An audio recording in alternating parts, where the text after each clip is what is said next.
देखिए, बहुत बड़ा आंदोलन राष्ट्रीय लोकतांत्रिक पार्टी लगातार कर रही थी। जब सबने हाथ खड़े कर दिए, बीजेपी पार्टी जो सत्ता के अंदर आई, एसआई भर्ती को लेकर, आरपीसी पुनर्गठन को लेकर, गहलोत सरकार के अंदर जो पेपर लीक की घटनाएं हुई, जो बीजेपी के नेता बढ़ चढ़ के बोल रहे थे, वो सब चुप हो गए, मौन धारण कर लिया, छुप गए वो लोग। और राष्ट्रीय लोकतांत्रिक पार्टी ने इसे मजबूती दी।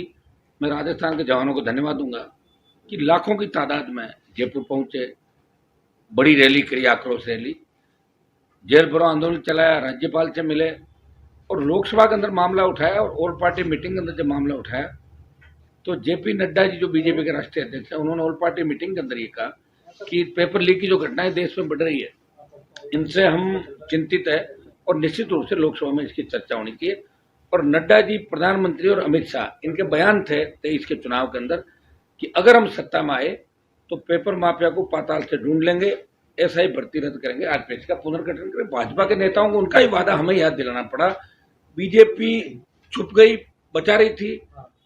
कई मंत्री जिनके महिला मित्र थे, मैंने आरोप लगाया उन सब पे। कई अधिकारी ऐसे थे जो नहीं चाहते थे भर्ती रद्द हो, और निश्चित रूप से एक बहुत बड़ा कॉकस बन गया। फिर आखिरी उम्मीद हाईकोर्ट थी, और हमने भी कहा कि अगर हाईकोर्ट से फैसला हमारे पक्ष में नहीं आया तो दिल्ली कूच करेंगे 1 लाख की तादाद के अंदर। लेकिन दिल्ली में जो वातावरण बना वो ये था कि अन्याय हुआ, कहीं न कहीं भर्ती रद्द होनी चाहिए। और हाईकोर्ट ने इस मामले की तह तक जाके एक एक बात को सुना, आरपीएससी पे गंभीर आरोप लगाए, सरकार को कटघरे में खड़ा किया। और निश्चित रूप से देश के अंदर, प्रदेश में नौजवानों को लगने लगा कि कहीं न कहीं न्याय जिंदा है। जब दोनों पार्टियां आपस में मिल जाती है, जब बड़े लोग माफिया मिल जाते हैं, जब इनका कोकस होके, और जब माफिया सरकार पे भारी पड़ता है, उस समय न्यायपालिका खड़ी मिलती है, न्यायपालिका तैयार मिलती है। और लड़ने के लिए राजस्थान में राष्ट्रीय लोकतांत्रिक पार्टी की जो फौज है, वो चाहे बजरी माफिया हो, चाहे शराब माफिया हो, चाहे पर्यटन माफिया हो, चाहे नकल गिरोह, चाहे दूसरे हो, चाहे हार्डकोर अपराधी हो, उनके खिलाफ लड़ने का, संघर्ष का जिस तरह की मजबूती राष्ट्रीय लोकतांत्रिक पार्टी के कार्यकर्ताओं में, वो राजस्थान का प्रत्येक व्यक्ति अपना आपको सेध महसूस करता है कि जब कोई नहीं होगा तो आरएलपी अपने आप आएगी। और आज ये देश के अंदर साबित हो गया कि राष्ट्रीय लोकतांत्रिक पार्टी, जिसने इस हिस्ट्री का सबसे बड़ा आंदोलन किया, 125 दिन, जिसमें सांसद खुद 75 से 80 दिन लगातार बैठे, पार्लियामेंट में गए, दूसरे आंदोलन किए, और आरएलपी के योद्धा जो लगातार वह डटे रहे, भूखे प्यासे, बरसात, आंधी तूफान के अंदर डटे रहे। एक ही बात हमने की थी, चाहे आर या पार, या तो हम नहीं और या जिनके खिलाफ है वो नहीं। और यही राजस्थान उच्च न्यायालय ने आज फैसले के बाद ये साबित हो गया कि आरएलपी की कतली और करनी का अंतर नहीं। अब इसमें कई नेता बयान देने के लिए, क्रेडिट के लिए भागेंगे, लेकिन सबको पता कि मौके पे कौन था, कौन पीठ दिखा के भागा, और कौन युवाओं जनता के लिए लड़ता रहा। ये पूरा राजस्थान, पूरा देश जानता है। ये सत्य की जीत हुई और नौजवानों के संघर्ष की जीत है। बधाई देता हूँ प्रिंट मीडिया, सोशल मीडिया और इलेक्ट्रॉनिक मीडिया को कि आपने भी इस भर्ती की परतें खोली, आरपीएच की परतें खोली। जो ये लंबे समय से जिस तरह राज चल रहा था, गहलोत, वसुंधरा, उसके बाद भजनलाल की सरकार ने जिस तरह माफियाओं को बचाने का काम किया, ये इन सब से पर्दा उठ गया। और निश्चित रूप से राजस्थान का जवान आज अपने आप को ये महसूस करा कि कोई तो है जो हमारे लड़ रहा है, कहीं तो न्याय मिलेगा।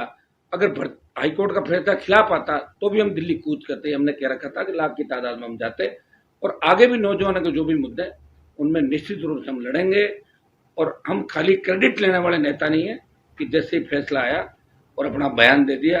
और मीडिया के लोगों को उनको पूछना चाहिए, जब जरूरत थी तब तुम कहाँ छुप गए थे, और बयान देने के लिए आप सबसे आ गया, तो ऐसे लोगों से सावधान रहने की आवश्यकता। सर, इसके अंदर जो हाईकोर्ट का फैसला है, उसके अंदर जो पुराने जो ऐसे एग्जाम दे रखे हैं, उनको भी वापस मौका दिया जा रहा है, उसको लेके क्या कहेंगे? बिल्कुल दिए जाना चाहिए, क्या दिक्कत है? हमने ये विरोध थोड़ी किया, कई लोग मेहनत से भी आए हैं। साढ़े 500 के करीब फर्जी माने 859 में से, तो कई लोग अच्छे भी मौका देकर। हाईकोर्ट ने बहुत विस्तृत फैसला किया। हमारा मकसद था भर्ती रद्द हो और किस अन्याय भी नहीं हो, और हाईकोर्ट ने बहुत विस्तृत फैसला भी, हमारे कॉपी आएगी तो उसके बाद हम बता देंगे।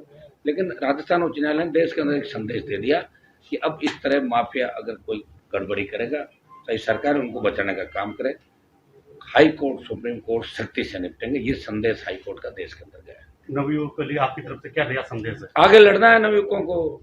आगे तो बहुत से नेता मिलेंगे आपको, बहुत सी पार्टियां मिलेंगी, वोट के समय कुछ और उसके बाद कुछ। इसलिए माफिया के खिलाफ हमारी तो लड़ाई माफिया के खिलाफ है। कर्ज मुक्त किसान, टोल मुक्त राजस्थान, फ्री बिजली, सशक्त लोकायुक्त। हम तो कह रहे लोकायुक्त को इतना सशक्त बना दो कि एमएलए मंत्री या सीएम की शिकायत हो तो सीधा कोऑर्डिनेट ले सके। हम ऐसा सशक्त लोकायुक्त राजस्थान के अंदर चाहते हैं। और युवाओं के लिए लड़ने वाला अगर कोई पार्टी आपको नजर आएगी तो जिस व्यक्ति ने 66 साल बाद पार्टी बनाई, जिसने राजस्थान की जनता को धोखा नहीं दिया और जिसकी कथनी और करने के अंदर अंतर नहीं। अब कई बुलबुले यहाँ इस तरह के भी आएंगे, कई बरसाती मेंढक ये भी कहेंगे कि हम भी थे, वो थे, ये थे। ये तो आप जानते हो कि राजस्थान में लड़ कौन रहा था और दिल्ली में ऑल पार्टी मीटिंग और लोकसभा में कौन लड़के प्रधानमंत्री का ध्यान आकर्षित करवा रहा था। ये सारी बातें आपके सामने। अगर आप ये वीडियो YouTube पर देख रहे हैं तो हमारे चैनल को सब्सक्राइब कर बेल आइकन दबाएं और Facebook पर देख रहे हैं तो हमारे पेज को लाइक करें।